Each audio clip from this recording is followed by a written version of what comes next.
जय श्री राम। आप कैसे हो? अच्छे होंगे।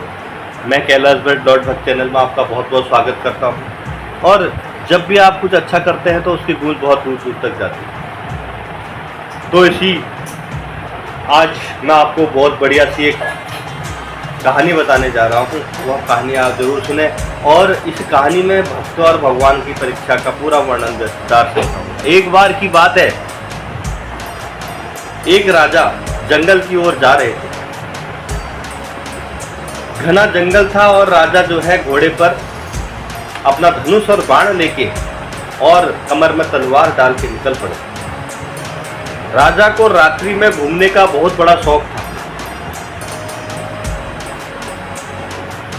राजा ने बिगर मंत्री और बिगर चौकीदार जिसे चौकीदार को बताए हुए राजा चुपचाप घर से महल से निकल पड़े और निकलते निकलते रात्रि के उनको 11 से 12 के बीच में बहुत भयंकर जंगल के बीच में पहुंचे।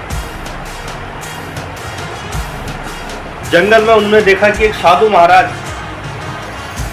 बांज के पेड़ के नीचे बैठे हुए। उनको बड़ा अचंभा हुआ। चंद्रमा की रोशनी में, चंदा की रोशनी में वह साधु महाराज बिल्कुल साक्षात दर्शन दे रहे हैं और ऐसा लग रहा था कि कोई देव धरती पे पूजा करते या भक्ति के रक्ष में बैठे हुए हैं और साधना कर रहे हैं। राजा बड़ा अचंभित हुए। उनका मन करा कि इनसे मिले या आगे बढ़े। राजा को रात्रि में घूमने का बड़ा शौक था और आखेट करने का बड़ा शौक था।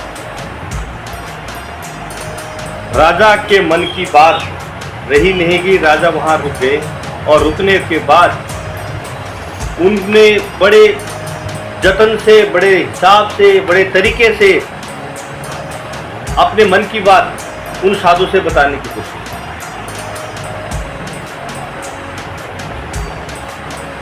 उन्होंने साधु से पूछा, हे भगवान, आप यहाँ इस रात्रि में आपको डर नहीं है, ना आपके पास हथियार है, आप यहाँ पर क्यों बैठे हो? इतना भयंकर जंगल जहाँ शेर, बाघ और भालू, हाथी यहाँ परस्पर घूमते रहते हैं और आप इस जंगल, इस अंधेरे जंगल में यहाँ क्यों बैठे हो?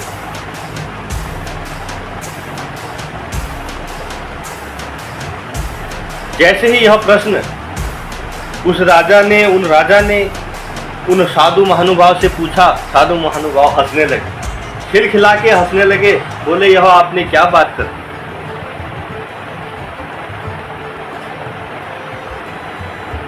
बोले, मैंने कोई गलत बात नहीं कही है। अभी वह शेर आ रहा है, ये देखिए, शेर उनके सामने से गुजरा।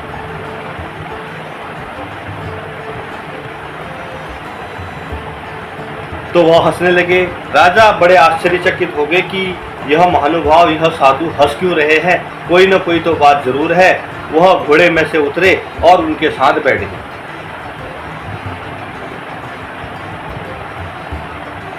वह साथ बैठना ही बहुत बड़ी बात थी। राजा के मन में थोड़ा बहुत पता लग गया था कि वह कोई साधारण मानव नहीं है, तो उनके साथ बैठ गए और उनके पांव पर हाथ लगाते ही बोले, हे साधुवर, आप कौन हैं? जरा मुझे बताएं। राजा घमंडी जरूर था और भगवान को पहचानने में देर नहीं। दानी था, पुण्य करता था तो पहचान गया और साधु के साथ बैठ गया। साधु ने उन्हें एक शिक्षा दी। उन्होंने बोला, सबको सामान लेकर चलो। ये हाथी, यह घोड़ा, ये बाघ, यह एक दूसरे का भक्षण कर सकते हैं, मगर नहीं, जब समाज में आप सबको साथ लेकर चलेंगे तो कोई किसी का कुछ नहीं कर सकता। इसलिए मैं भी इस रात्रि में यहाँ बैठा हूँ। मैं इनका मित्र हूँ, इनका दोस्त हूँ, इनका भाई हूँ। मैं यहीं रहता हूँ रात। तो राजा के जो दिमाग की बत्तियाँ थी खुलने लग गई। वह समझ गया कि मैं क्या करता हूँ और मुझे कैसे समाज को चलाना है। भगवान वहाँ साक्षात विराजमान थे, उसको नई दिशा दे रहे थे क्योंकि वह कर्म अच्छे करता था। वह यही बताने की कोशिश की गई कि इतने लोगों के बीच में जो खतरनाक जंगली जानवर है उनके बीच में भी मैं यहाँ रह रहा हूँ, तो वह मेरा प्रेम है जो मुझे कुछ नहीं कर। तो राजा ने उनको प्रणाम किया, उनके पांव छुए, उनने मेरी आंखें खोल दी और मैं आपका सदा गुणगान करूंगा, सबके साथ समान व्यवहार करूंगा। भगवान के बताए गए रास्तों पर राजा घर वापसी चला गया। दूसरे दिन से आखेट करने नहीं गया, अपनी जनता, अपनी प्रजा और अपने परिवार का देखभाल करने। तो भगवान जो है उसको आशीर्वाद देके चले गए, अंतर ध्यान हो गए और वह बाघ, हाथी, शेर सब वहीं रह गए और संसार चलता रहा। जीवन बड़ा अनमोल है। इसी के साथ यह कहानी समाप्त होती है।